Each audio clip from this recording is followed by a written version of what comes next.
This was a barren land, and what you see now on the road around, there was nothing, fields across also. So it was quite a surprising site visit, because one never realizes that the site gradually rises where we go to the main campus. And there were hardly any trees. So today we can't recognize, where we are. And I think this journey of 40 years was actually 20 years of on-site work has been a remarkable experience of discovering. And that discovery is something which I think we would go and talk about. So this walk is going to be a part of that journey. A journey of discovery, journey of where we go, how we go, what we see. And as one notices today, it has become like a part of the garden city. So my first visit was to Lal Bagh. And of course, one crossed through Cubbon Park.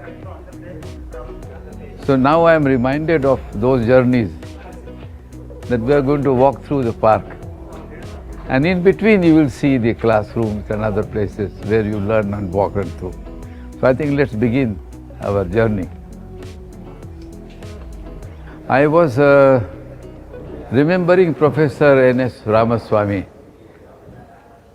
because he is the one who inspired me and my colleagues and my partners that time, Karmind and Rai and my partners from Delhi.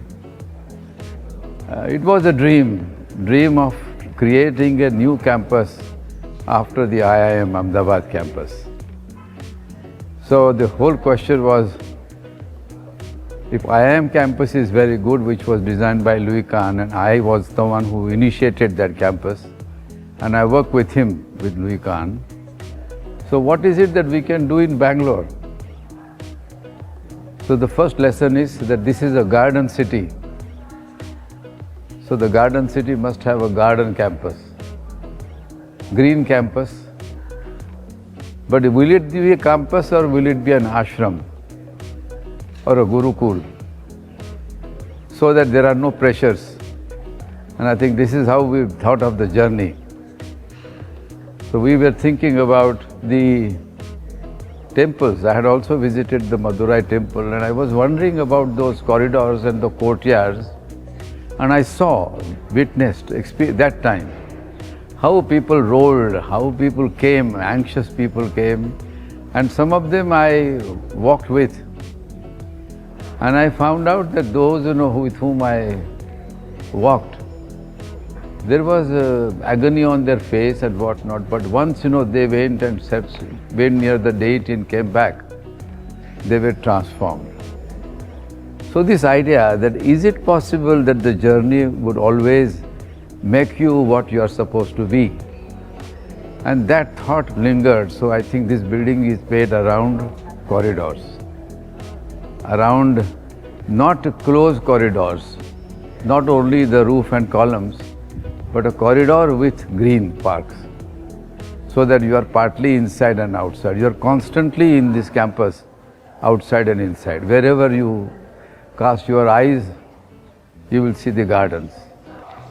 The administration building was built first, and that was how we began in phases. It was built over 20 years in many phases. So the first phase was this block and then this block. Yes. The other thing was that we had 3 contractors, and no contractor had done work of this kind of. They were doing good stone work, but we wanted to have stone work something else, and we had one supervisor called Radhakrishnan.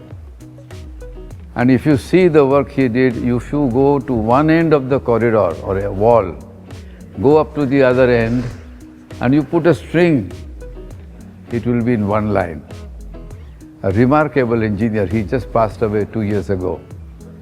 But this is the time to remember him, and then along with him, Shivram was there. So there was a teamwork. There were people who were good, the Balaji construction, the contractors were, for everybody it was an experiment.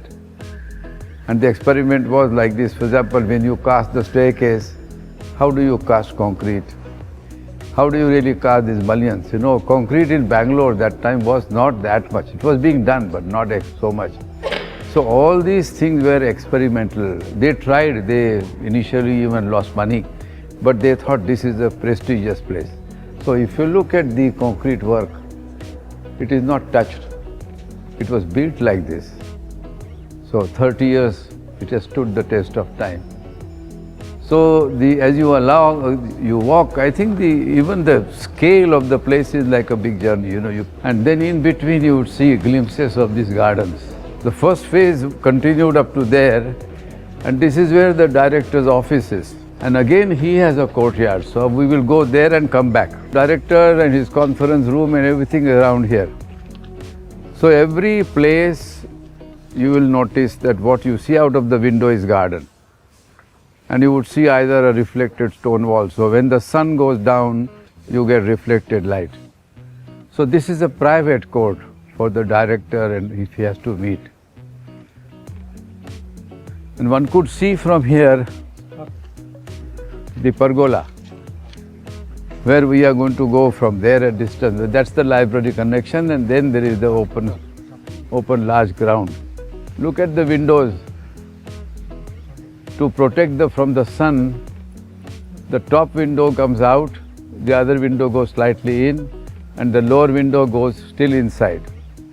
So the protection is also made. All these windows were made again, and this window jambs were cast in concrete with a little wooden bead so that everything can be fitted.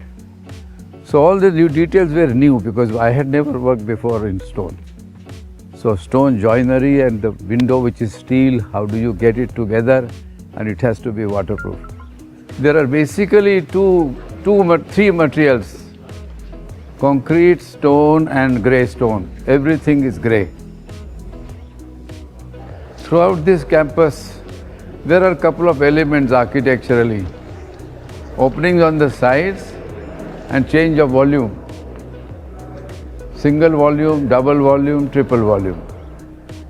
So if you remember that you want to create vertically like this, or you make floors and you remove some of the floors, suddenly buildings change. So one doesn't need different materials.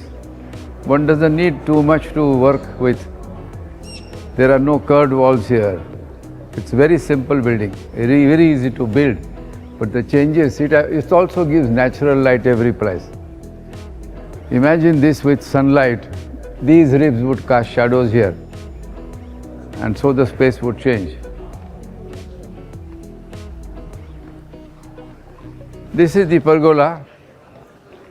Actually, the whole issue is this is a building and this is a building. So that is how I convince the clients. So I am spending money on this. I have only added this. So I said, if I add this, would you give me the money? So the cost was very little compared to the building, so they agreed. But there was still a problem. So I said, I'll make only 1/3 cover, rest I will not cover. So this way the calculations were made, and that is how I got the government of India to sanction.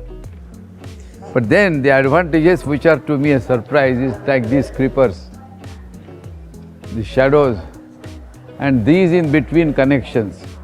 So actually all the connections are porous. You can see the classroom of the other end. Shadows. So this is the administrative block. This is the structure of the pergola here, and a service area, staircases and toilets. And if you see, all the classrooms get courtyards. If you walk here, and if you walk tomorrow and the next day, you will not see the same experience because the sun will be changing its direction. So the sun becomes part of architecture here. So also the breeze. And now you come to again the same pergola with columns, walls, and the open and close. So rain-wise, because Bangalore has infrequent rains, unexpected rains. So you still walk under the shade and you are still in the open. So this is an advantage of this. So if this opens up, and they are connectors. So your buildings can be built within, so that those buildings are independent, so the growth can be any time. So I had given the references in my drawings earlier about the temple complex and Fatehpur Sikri in terms of growth. So if you make a grid, the grid is loose, additions are loose, spaces are also loose. So you can create this variety and then you can meander in between.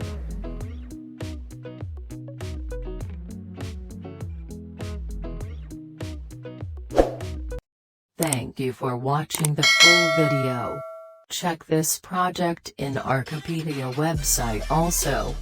Do like, share and subscribe.